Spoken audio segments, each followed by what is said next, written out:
Si me permiten, les voy a compartir el apunte. Este, Estoy ahorita cayendo en la cuenta que a lo mejor esta conferencia no es tan polémica, porque vimos a Juan Bautista, vimos a María, la madre de Jesús, y sin duda que las conclusiones a las que pudimos llegar, o que yo les propuse como mi interpretación, pues son polémicas, desde luego. Este, Probablemente esta de Jesús es menos polémica, ¿no? Es tal vez más, digamos, más atractiva, más bella, porque es el que, Juan es el que habla de Jesús como el Logos y lo identifica más claramente y más insistentemente como Dios. Entonces me voy a permitir compartirles este, el texto que tengo, no elaborado precisamente para esta sesión, sino que es mi introducción al Evangelio de Juan. Eh, y en la introducción siempre tengo un análisis sobre las principales líneas teológicas, y esto de cada libro de la Biblia. Y Juan, pues, es un de los más importantes. Y la primera y principal línea teológica del Evangelio de Juan es precisamente Jesucristo. Jesús. Eh, Jesús es presentado en el Evangelio de Juan como un ser humano normal, ¿verdad? Tiene varias reacciones muy, digamos así, humanas. Se enojó al ver a comerciantes y cambistas en el templo, ¿recuerdan? Eso está en los evangelios de Mateo, Marcos, Lucas y también en Juan cuando expulsa a los vendedores del templo. Pero en Juan dice que Jesús hizo un látigo con cuerdas y eso no lo dicen los sinópticos. De manera que Jesús es en este evangelio más violentito que el Jesús de esta acción en los sinópticos. Se fatiga, por ejemplo, cuando llega al pozo y, y manda a sus discípulos por las cocas y las mantecadas. Y él se queda sentado en el pozo y llega la mujer samaritana y habla con él. Pero dice que Jesús estaba cansado del viaje. Yo imagino que también los discípulos, pero a Juan le interesa subrayar que Jesús estaba cansado. Digamos, otro aspecto, otra, digamos, característica muy humana. Cuando está en la cruz, Jesús dice, tengo sed. Y algunos dicen, no, es que tengo sed de amor, de que me hagan caso, bueno, lo que dice es, tengo sed, y le dan a beber vinagre, y Jesús lo toma. Eh, es otra, digamos, otro sentimiento humano, tengo sed. Y Y puede interpretarse, si quieren, de valor simbólico también, pero sin desdibujar el aspecto histórico real, ¿no? Llora al ver a María, la hermana de Lázaro, y a varios judíos llorar por Lázaro, que estaba en el sepulcro. Jesús se había quedado lejos, a pesar de que las hermanas le habían dicho, el que amas está enfermo. Jesús se quedó donde estaba y después de unos días ya se dirigió cerca de Jerusalén, a Betania, donde estaba Lázaro, y al llegar se encontró con que ya estaba muerto. Y sale primero Marta a recibirlo y le dice algunas palabras, mantiene un diálogo así, digamos, teológico con Jesús, y va a llamar Marta a su hermana María. Y cuando María llega, se echa a los pies de Jesús. Y Y le dice lo mismo que Marta, exactamente al principio. Si hubieras estado aquí, mi hermano no hubiera muerto. Eh, y se puso a llorar. Y Jesús, viéndola llorar a ella y algunos judíos que estaban ahí, se conmovió interiormente y se puso a llorar. Jesús. Pero es un llanto muy raro porque Jesús ya sabía que había muerto Lázaro. Por eso se quedó lejos, para que para no estar ahí cuando Lázaro murió. Y le dice a sus discípulos antes de ir, Lázaro ha muerto y voy a resucitar. De manera que es muy llamativo que llore, porque sabe que lo va a resucitar. Y es difícil explicarse eh, ese sentimiento de Jesús de tanta tristeza por la muerte de Lázaro, pero él ya sabía que había muerto y además sabía que lo iba a resucitar en unos cuantos minutos. Y yo creo que el llanto de Jesús en ese momento revela que Jesús era un ser humano, porque lógicamente ese sentido no, ese llanto no tiene sentido. ¿Por qué lloras si ya lo vas a resucitar en unos minutos? Porque soy un ser humano y amaba a Lázaro, o lo amo a Lázaro. Lo dice repetidas veces el capítulo 11. Jesús amaba a Lázaro, a Marta y a María. Pero el mensaje mismo de las semanas es, Señor, aquel a quien amas está enfermo. Muchos han dicho que Lázaro es el discípulo amado. Bueno, pero aquí lo que me interesa es el llanto de Jesús. Bueno, y también el discípulo amado, porque alguno podrá decir, no, pues Jesús quería a todos por igual. Bueno, pues no, pues no. El Evangelio está clarísimo que había un discípulo amado. Este, y es que eso es humano, es perfectamente humano. Tal vez si Jesús no fuera humano y fuera un Dios disfrazado de ser humano, que hubiera querido a todos exactamente de la misma manera, pero tal vez, pero Jesús era un ser humano y tenía una predilección, un afecto especial por el discípulo amado, que seguramente era Juanito. Bueno, ¿qué más detalle humano quieren que ese?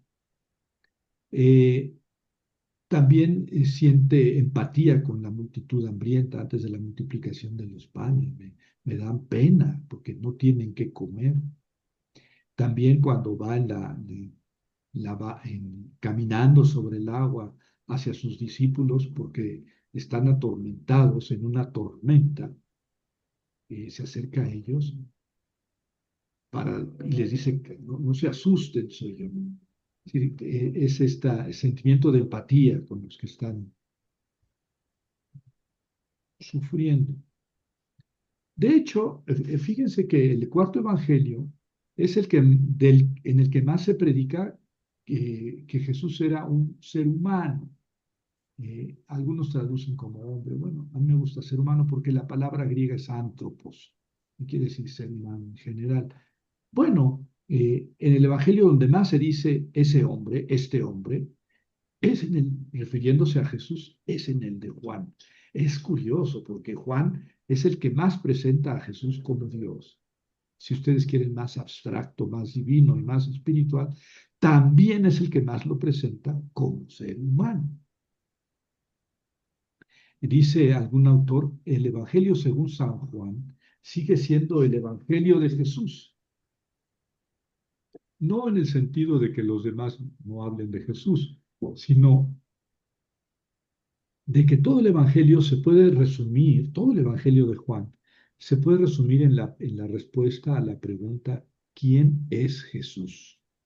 Todo el Evangelio está plagado, está hilvanado por expresiones de Jesús, yo soy, yo soy, yo soy, y con muchos complementos, sí en absoluto yo soy, pero también muchos tú eres, que le dicen otras personas a Jesús, tú eres, incluso como pregunta, ¿eres tú? Y también en tercera persona, Él es. Y si juntáramos todas las veces que se dice en el Evangelio de Juan, yo soy, tú eres o Él es, refiriéndose a Jesús, pues sí nos damos cuenta que el Evangelio tiene esta característica, ¿verdad? Esta finalidad, expresar quién es Jesús. Y junto con estas realidades que acabo de decir, al mismo tiempo, Jesús es presentado como Dios preexistente, con toda claridad. Eh, No pasa así en los sinópticos. No digo que los sinópticos no crean o no afirmen que Jesús es Dios. Sí, sí lo afirman. Y sí lo creen, sin duda. Pero en Juan es mucho más insistente y mucho más clara esa afirmación. ¿Cómo empieza el prólogo? En el principio existía la palabra y la palabra era Dios y la palabra estaba junto a Dios. Es decir, todo fue hecho por ella, por la palabra, es decir, por Jesús. Y nada se hizo sin ella. Es la palabra hecha carne. En el versículo 14, en el prólogo, dice, y la palabra carne se hizo. Estoy traduciendo directo del griego. Kai hologos, y la palabra sarx, carne, geneto. Porque, porque sí están juntas esas dos palabras. La palabra y carne, están juntas. La palabra carne se hizo. Es decir, Dios se encarnó. En español ponemos el verbo se hizo, ahí entre esas dos palabras.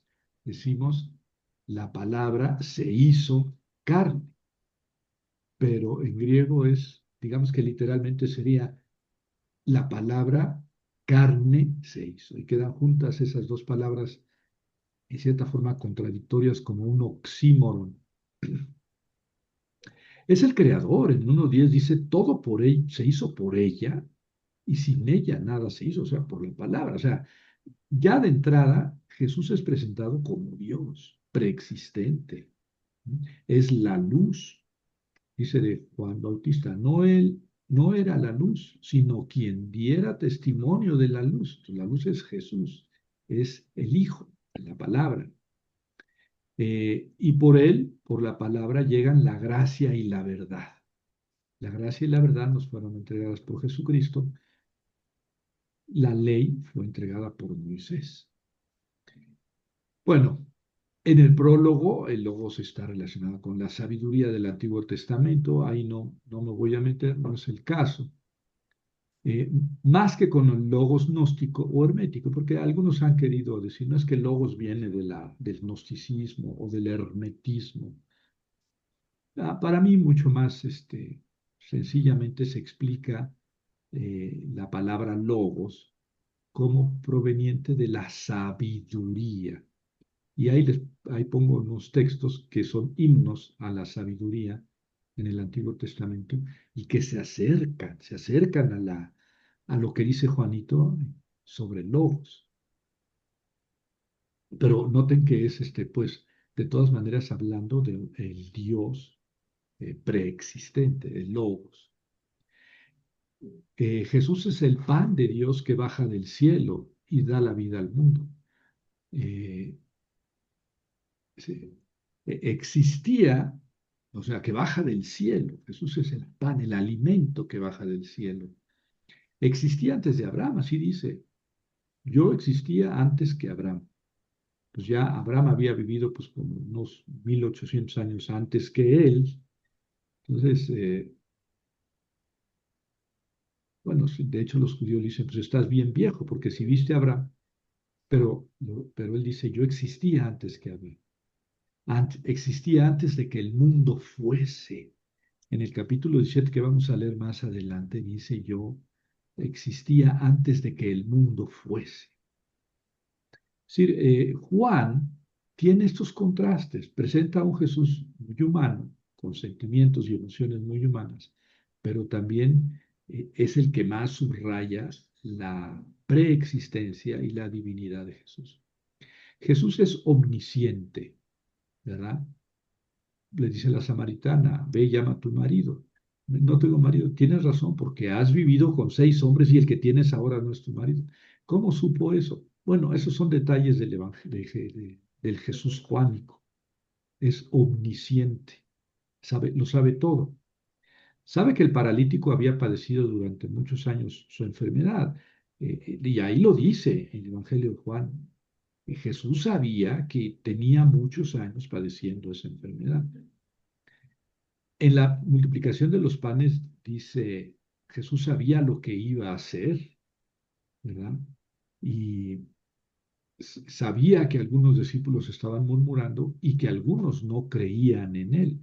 Eh, Esto lo dice así el evangelista, subrayando pues que Jesús tenía un conocimiento, pues, digamos, divino o suprahumano. Si no en todas las ocasiones, sí en muchas ocasiones, ¿verdad? Antes de su pasión y de su muerte sabía que todo lo que le iba a suceder. Dice el capítulo 13, versículo 1, que empieza la segunda parte del Evangelio de Juan, que es el libro de la hora de su pasión, de pasar de este mundo al Padre. Y dice en el versículo 1, sabiendo Jesús que había llegado la hora de pasar al mundo, de este mundo al Padre, etcétera. Sabía también que Judas lo iba a traicionar. Judas, lo que vas a hacer, hazlo pronto, por ejemplo, que Pedro lo iba a negar. Eso está también en los sinópticos. Hoy, antes de que el gallo cante, etcétera. Eh, Eso está también en los sinópticos. Y también en el huerto de los olivos, antes de que llegue Judas con una turba de pelaos para aprenderlo, Jesús sabía lo que iba a pasar, así dice el capítulo 18, versículo 4. Las afirmaciones en absoluto, yo soy, simplemente yo soy, lo dice Jesús varias veces, 4:26, 6:20, dos veces en el capítulo 8, en el capítulo 13 y tres veces en el capítulo 18. Ocho veces conté en que Juan dice en absoluto, sin predicarlo, yo soy. Yo soy es el nombre de Dios, no hay que darle vueltas. Cuando Moisés le dice, cuando Dios se le aparece, le dice, bueno, Moisés le dice, ¿quién eres? Yo soy el que soy, yo soy, es el nombre de Dios. Y, y Jesús lo utiliza ocho veces así en absoluto, yo soy. Y no puede uno pensar sino en el nombre de Dios, que se le reveló a Moisés allá en el Sinaí. Pero en otras ocasiones ese enunciado yo soy tiene complementos, ¿verdad? Yo soy la vida, yo soy el pan, yo soy la luz, yo soy el pastor, etcétera. Unas 13 veces.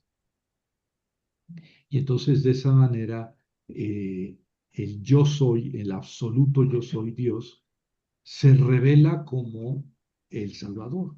Yo soy la luz, yo soy la vida, el que da alimento, yo soy el pan. Y de esa manera, pues Jesús eh, es un, digamos, mediador. Ahorita voy a desarrollar ese punto. Jesús es el que da plenitud de sentido a las escrituras. Esto pasa también en los sinópticos, ¿verdad? Eh, no voy a ahondar en ello. Eh, es un asunto muy rico, eh, porque Jesús, pues sí, eh, da cierto sentido a las escrituras, al Antiguo Testamento. Eh, sí, un sentido que no convence, nunca ha convencido a los judíos. Y debemos ser honestos, tampoco convence a un lector, digamos, neutral del Antiguo Testamento. Leer el Antiguo Testamento con los lentes del cristianismo es, sin duda alguna, desvirtuar el Antiguo Testamento. A ver si no me queman en leña verde por esto que estoy diciendo. Pero está muy claro que el Antiguo Testamento predecía, profetizaba, anunciaba, pues sí, pero no precisamente a este Jesús. No hay. Sí, los primeros cristianos se aventaron, se entusiasmaron con la idea de que Jesús era el Hijo del Hombre, era el Mesías, era el siervo de Yahvé, el esperado, etcétera. Bueno, sí, pero los judíos no lo vieron así. Sí, interpretar el Antiguo Testamento como cumplido en Jesús es una visión cristiana, ¿me entiendes? Es una visión cristiana. Es ponerse unos lentes rojos para leer el Antiguo Testamento. Entonces lo vamos a ver rojo. lo vamos a ver cristiano. Pero en sí mismo, pues el Antiguo Testamento en sí mismo, pues puede tener muchas otras interpretaciones o actualizaciones. No me voy a profundizar en eso. Pero fíjense que paradójicamente a todo lo que he dicho, Jesús no toma el papel central en el Evangelio. No. El papel central del Evangelio lo tiene el Padre. La misión de Jesús es revelar a quien lo envió. Esa es su misión fundamental, revelar a quien lo envió. Entonces Jesús es como una mano que está apuntando hacia otro lado. Sí, no está apuntando hacia Él. Yo, véanme, aquí estoy. No, está apuntando hacia el Padre. Incluso cuando dice yo soy, pues se está refiriendo a Dios. Este, y Él viene a cumplir la misión del que lo envió. Usa muchas veces la frase el Padre que me envió. Ahí les pongo 1, 2, 3, 4, 5, 6, 7, 8, 9, 10, 11, 12, 13, 14, 15 veces, entre otras, que habla del Padre que lo envió. Y noten que es a lo largo de todo el Evangelio. Ese es un leitmotiv, ¿cómo se dice? Un estribillo en el Evangelio. El Padre que me envió, el Padre que me envió Jesús, no se arroga lo que no le toca. Él es Dios, pero viene a revelar al Padre entre los seres humanos. En varias ocasiones Jesús une estas dos facetas, o sea, el de enviado y ser revelador, ser enviado y ser el revelador. Por ejemplo, en 12, afirma que quien lo escucha, escucha a quien lo ha enviado. O sea, sí, Jesús es enviado por el Padre y revelador del Padre, de modo que escuchar a Jesús es escuchar al Padre, escuchar a quien lo ha enviado, ¿verdad? Y al unir estas dos facetas de revelador y de enviado, eh, Jesús se coloca como el gran mediador entre Dios y la humanidad. El tema de Jesús mediador se desarrolla ampliamente en el capítulo 17, que se ha dado a llamar la oración sacerdotal de Jesús. También se le conoce como la oración por la unidad de los cristianos, que no es bonito título para todo el capítulo. Sí habla de la unidad de los cristianos, pero no es el tema del capítulo 17. Pero ese tema de la mediación de Jesús se prepara en lugares como 3, 35, 36, en donde Juan Bautista está hablando y dice que el Padre ama al Hijo. El Padre ama al Hijo y puso todo en sus manos. Y entonces quien cree en el Hijo tiene acceso al Padre, tiene vida eterna. ¿Por qué? Porque el Padre puso todo en manos del Hijo. Luego en el capítulo 6 afirma que nadie puede ir a él, a Jesús, si el Padre no lo atrae, de modo que el Padre atrae los seres humanos al Hijo. Y así el Hijo puede revelar al Padre. Luego dice, nadie ha visto al Padre sino el enviado, el Hijo.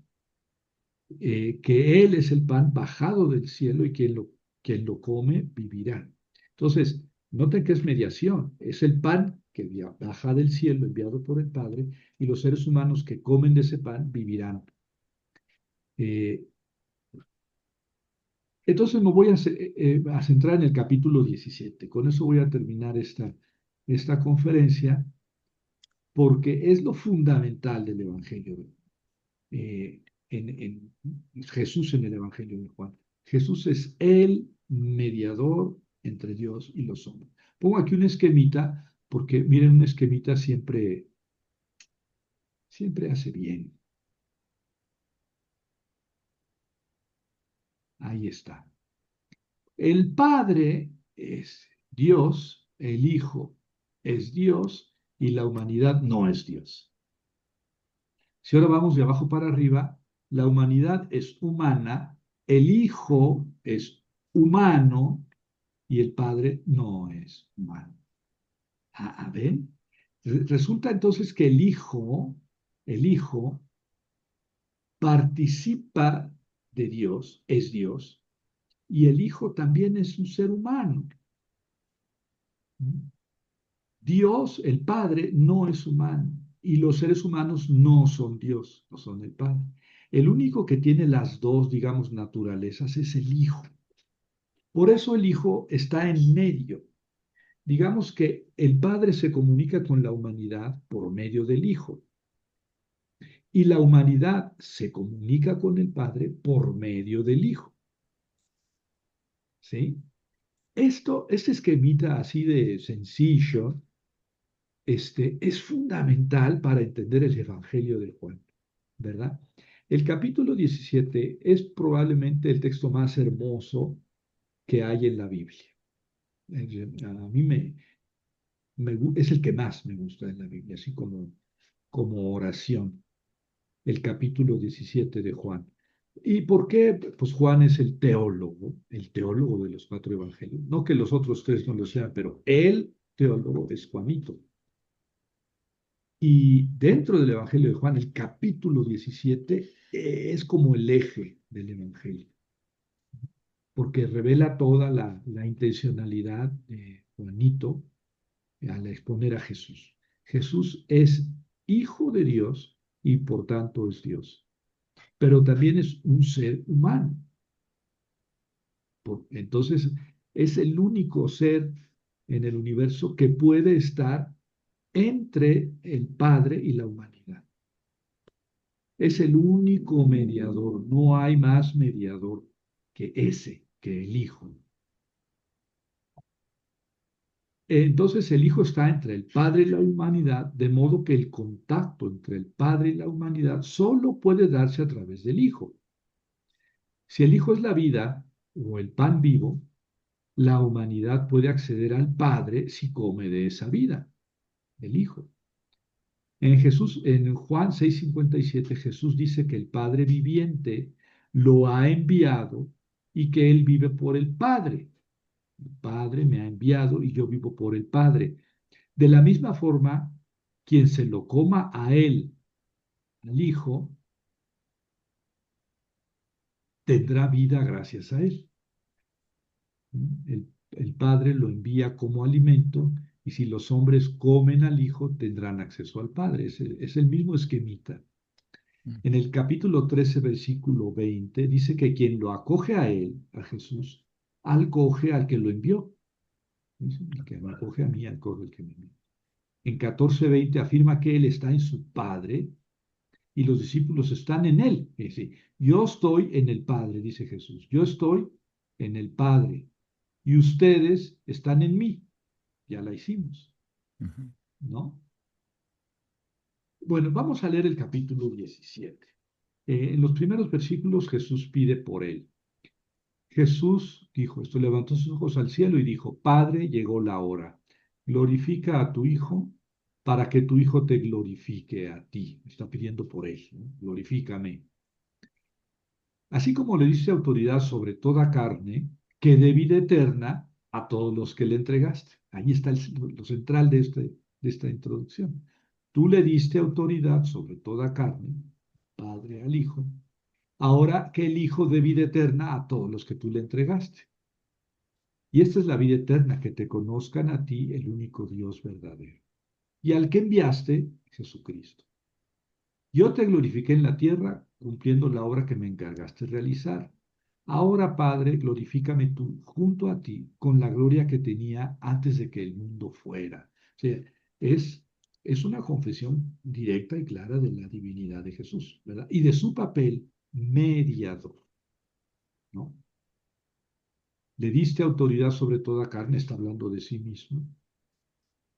Tú se la diste al Hijo y ahora que el Hijo dé vida eterna a todos los que tú le has entregado. Y luego pide por los discípulos, porque en los primeros versículos, como les decía, pide por él. Pero luego por los discípulos, yo manifesté tu nombre a todos los hombres del mundo que me entregaste. Eran tuyos y tú me los entregaste. Eh,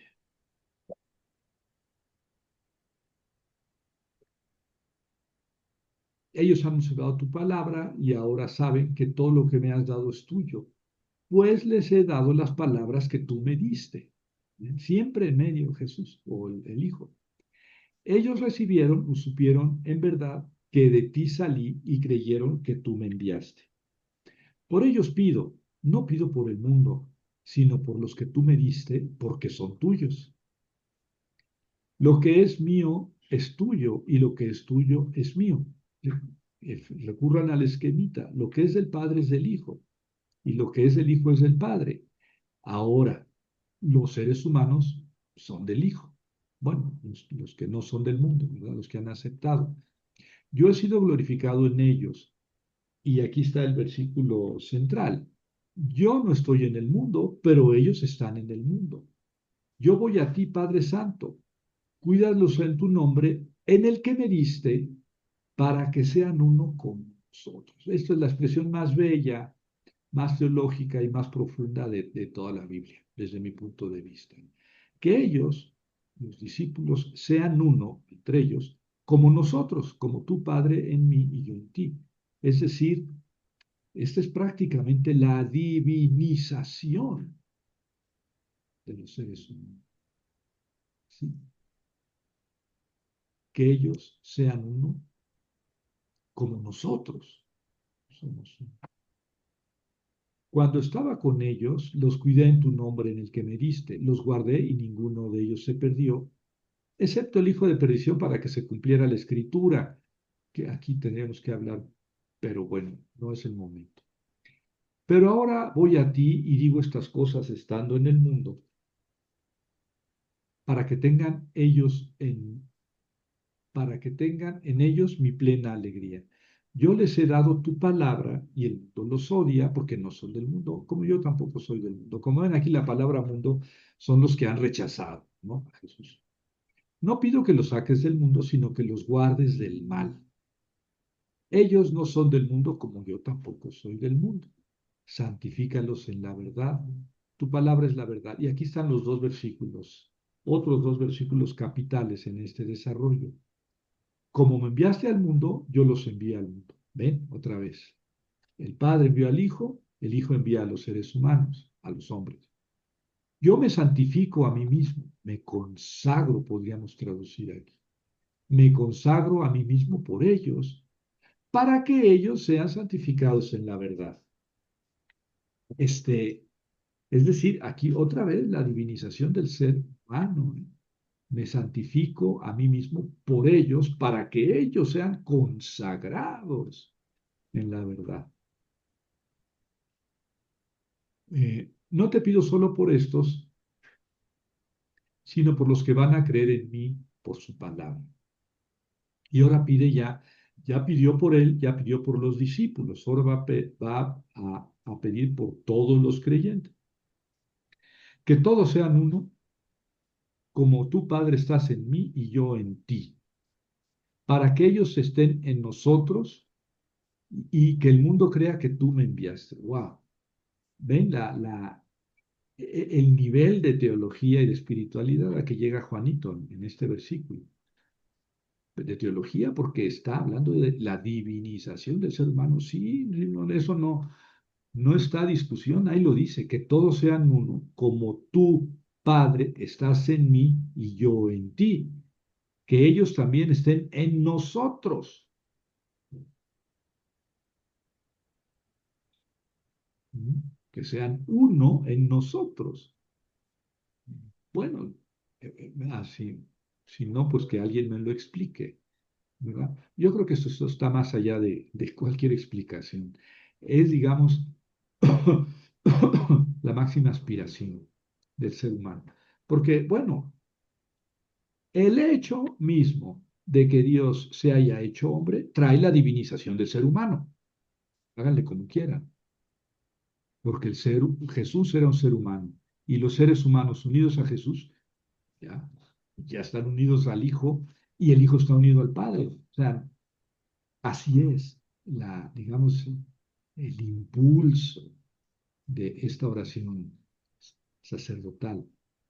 Yo les he dado la gloria que tú me diste para que sean uno como nosotros somos uno. Yo en ellos y tú en mí, para que sean perfectos en la unidad y que el mundo sepa que tú me enviaste y que los amaste a ellos como me amaste a mí. Wow, ¿ven la fortaleza de la argumentación? Tú los amaste a ellos como me amaste a mí. ¿Por qué? Pues porque ellos están en mí, ¿no? Y luego hablas del futuro, de los creyentes del futuro. Quiero que los que me diste estén conmigo donde yo esté, estén conmigo donde yo esté, para que vean mi gloria, la que me diste, pues me amaste antes de la creación del mundo. Padre justo, el mundo no te conoció, pero yo te conocí y ellos conocieron que tú me enviaste. Volvemos al esquema. Les di a conocer tu nombre y se lo daré a conocer, para que el amor con que me amaste esté en ellos y yo en ellos. En ellos.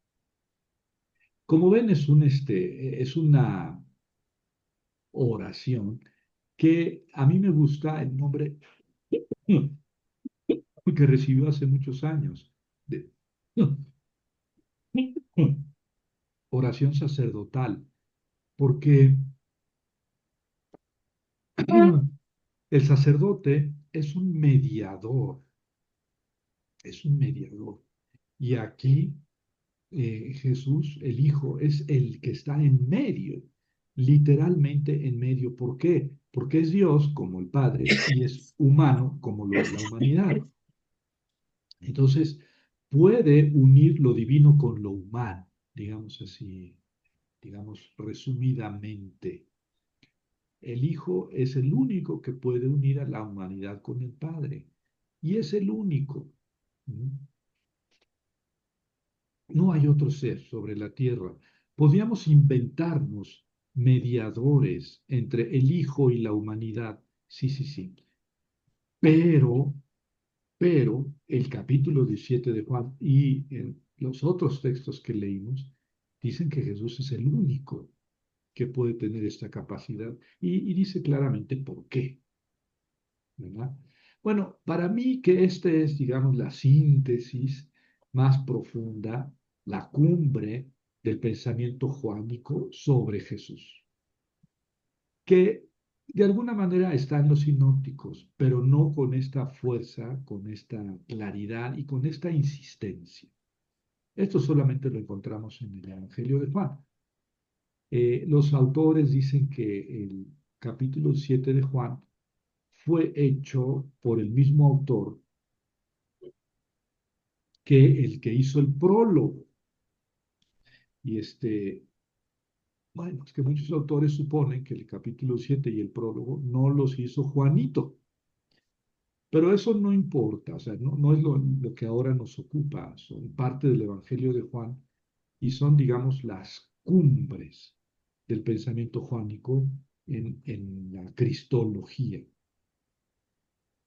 Bueno, y después de esta breve exposición del capítulo 17, eh, hay que decir que la mediación de Jesús es la gran muestra del amor del Padre hacia la humanidad. O sea, ¿cómo podía el Padre unir consigo a la humanidad? Pues haciéndose ser humano.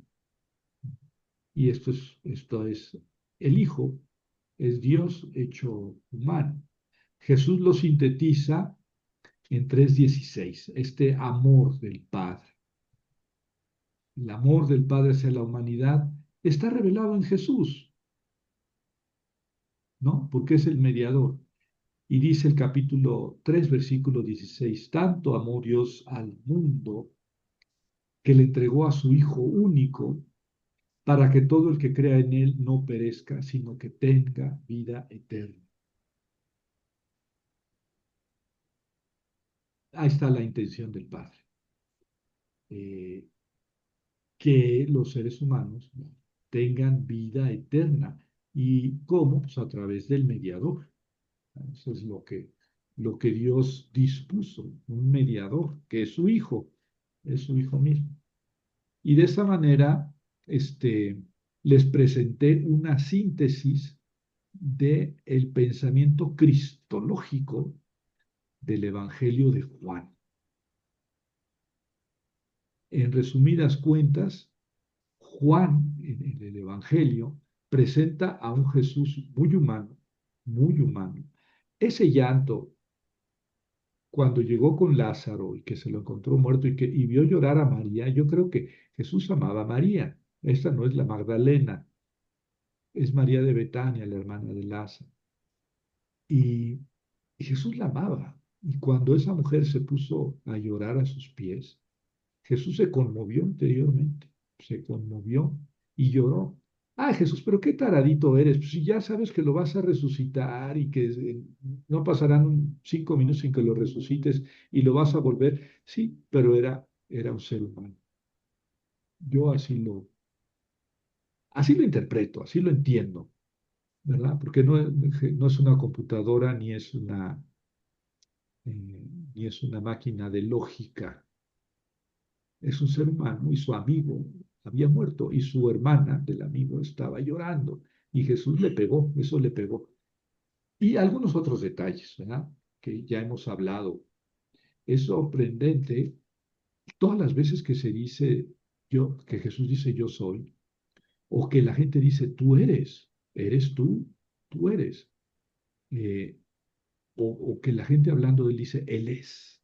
Sí, en el Evangelio eh, Jesús es, de Juan, Jesús es, digamos, el hilo conductor y sin embargo no es el personaje central. El personaje central es el Padre.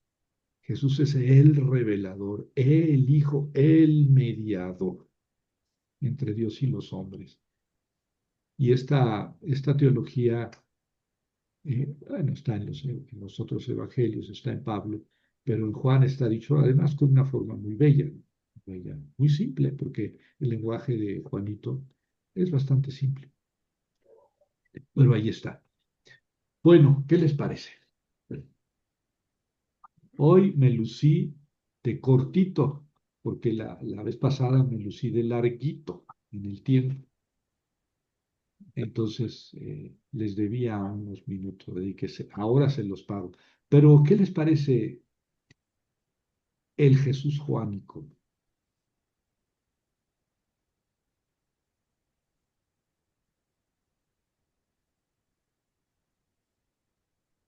Bueno, tampoco es manda. Mm, Maestro, Si estuvo muy aburrido, pues hay que muera.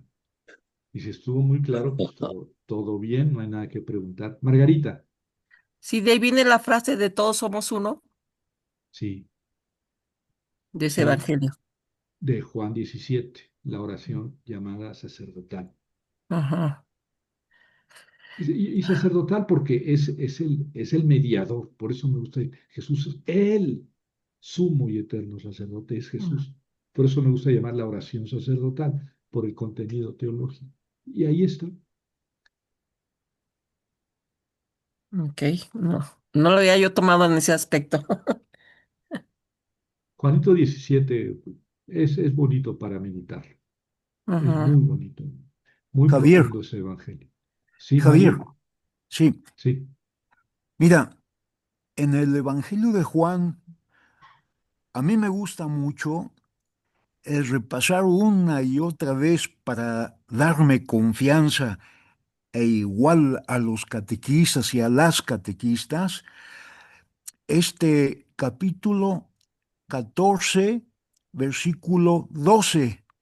Es una riqueza para mí porque dice Jesús, voy al Padre, lo que pidan en mi nombre, ¿verdad? Se les dará. Harán cosas grandes como las que yo he hecho y harán aún cosas superiores. Entonces, aquí también hay un rico mensaje en el cual Jesús se pone de igual a igual con los seres humanos, a la humanidad. Es decir, nos da chance, ¿por qué no?, de hacer lo que Él hizo y harán cosas aún mayores. Esas son palabras también, en este caso de Juanito, su interpretación, ¿verdad? Respecto a Jesús.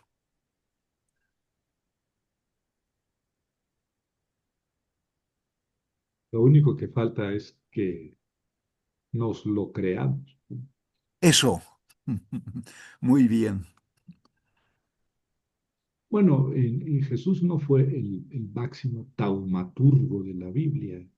Yo creo que Elías le dice a Jesús como taumaturgo, quítate que ahí te voy. Tal vez también Eliseo, una vez un discípulo de Eliseo pidió un hacha prestada porque estaban haciendo un refugio y se zafó el fierro de la madera y cayó al río el hacha y Eliseo, creo que es Eliseo, Elías, la hace flotar, porque estaba muy lamentable, porque es que era prestada, dice el discípulo de Jesús, Elías o Eliseo, no recuerdo quién, la hace flotar. Y otras cosas maravillosas como estaba enterrado, creo que es Eliseo, estaba enterrado, muerto y sepultado, fíjense, fue una persona hicieron una fosa clandestina para meter ahí, arrojar ahí a una víctima muerta, y hicieron el agujero y quedó descubierto un hueso de Eliseo y el cuerpo de aquel muerto tocó el hueso de Eliseo y resucitó. Eh, sí, sí, lo de harán cosas mayores que yo creo que sí está en el Antiguo Testamento. Este, bueno, y Jesús lo dice de sus hijos. ¿Por qué? Porque el Padre está en ustedes, así como el Padre está en mí, ¿no? Bueno, miren, ya les estaba comentando hace un momento que las próximas 3 sesiones va a ser el sacerdocio en el Antiguo Testamento y luego las siguientes 3 va a ser el sacerdocio en el Nuevo Testamento, porque no es lo mismo, no es lo mismo. Se puede decir que los que crucificaron a Jesús fueron los sacerdotes judíos del tiempo de Jesús, fueron los que empujaron a Pilato para que lo matara. Sí, Jesús tuvo muchas discusiones con los sacerdotes de su tiempo. Y, y entonces, bueno, vamos a hablar quiénes eran los sacerdotes y sus funciones en el Antiguo Testamento. Y luego vamos a hablar de si Jesús estableció sacerdotes, porque según esto que acabamos de leer, pues no hay sacerdotes. El único mediador, y lo dice la carta a los hebreos con todas sus letras, entre Dios y los hombres es Jesús. No se necesita más sacerdote. Entonces, ¿cómo entendemos el sacerdocio católico? Bueno, habría que entenderlo así, ya está. Este, pero eso es interesante discutirlo desde la Biblia. Bueno, eso serán las próximas 6 conferencias. Y ahí voy, Felipe. En cuanto a mañana vamos a empezar el curso de sinópticos. Este, el curso de sinópticos es un curso en el que vamos a hacer mucho taller. Vamos a leer textos y a discutirlos en grupo, porque eso nos va a llevar a una comprensión profunda de cómo se hicieron los evangelios, qué relación tienen los evangelios con la historia del Jesús real, eh, por qué hay tantas diferencias entre uno y otro evangelio y cómo se pueden interpretar. Eso lo vamos a ver en la práctica. Va a ser un curso eminentemente práctico, también de 13 sesiones, de los jueves 2 horas. Y empezamos mañana. Los que estén interesados en eso me dicen para que haga yo una lista mañana les pase la liga, nos veamos y, y ya después vemos lo de la paga. Algunos se preocupan mucho de eso. Yo no, porque yo no tengo que pagar. pero ya saben que por eso no tenemos problema. Pueden pagarlo a plazos, ¿no? O a placitos, pagos chiquitos como para heredar la política del Salinas Pliego. Eso mañana. Pues que les vaya muy bien. Ah, pero que Felipe quería la palabra. Adelante, por favor. Muchas gracias, doctor. Buenas noches. Buenas noches a todos. Bueno, nos ha explicado usted que Jesús aparece como mediador del Padre. Cuando leemos, por ejemplo, en el capítulo 14, eh, versículo 16, me parece, encontramos de que el Paráclito, el Espíritu Santo, va a ser aparentemente en este tenor también como mediador de Jesús, una vez que se vaya. Sí. eh, e incluso menciona que va a dar testimonio de él. Y parecería que también en este sentido estaría esta mediación, Padre con el Hijo, después el Hijo con el Espíritu Santo. Y en este tenor, mi duda sería, ¿y qué tipo de vinculación existiría entre el Espíritu Santo y el Padre?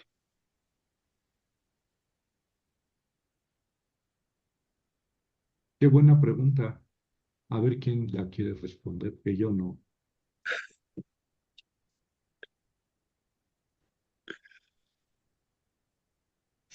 Esas son Honduras. El Paráclito, el Consolador, literalmente, pues es el Espíritu. Y no estando Jesús presente, es el que va a inspirar a la iglesia, a los seres humanos, a reconocer a Jesús, a profundizar en el mensaje de Jesús. Eso va a ser obra ya no de Jesús, porque él ya se va a ser obra del Espíritu. Entonces ahí el Espíritu no es otro mediador, es digamos el mismo Padre, ¿no? Pero que actúa en el corazón de los creyentes para guiarlos a la verdad completa. Este, Porque pues tampoco podía pretender Jesús que estos seres humanos hubieran entendido la verdad completa de antes, desde el principio. Más bien era claro que no. Y entonces la labor del Espíritu, pues sí, se revela como una labor muy, muy importante, pero no es diferente de la del Hijo, es para comprender al Hijo la elaboración, digamos, la tarea del Espíritu es que despertar en los corazones de los seres humanos el entendimiento y la comprensión de Cristo. No es otro mediador, pero ahí ya nos metimos en Honduras, porque ya es la Trinidad.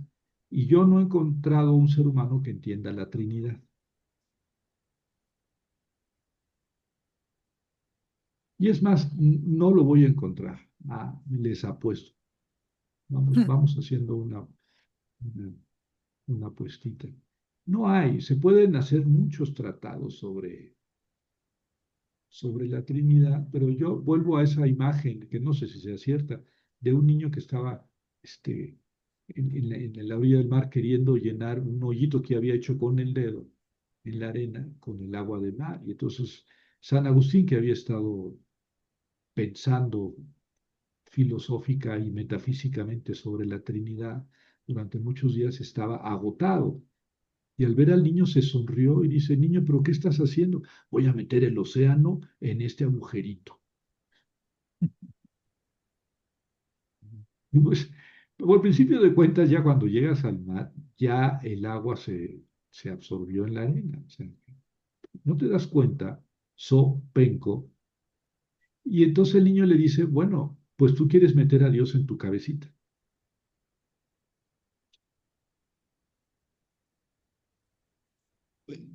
Pues sí, hay muchos libros sobre la Trinidad. San Agustín escribió un tratado de la Trinidad. Pero pues no, ¿quién entiende eso? A ver, me voy a poner como un buen judío o un buen musulmán. El Padre es Dios, el Hijo es Dios, el Espíritu Santo es Dios.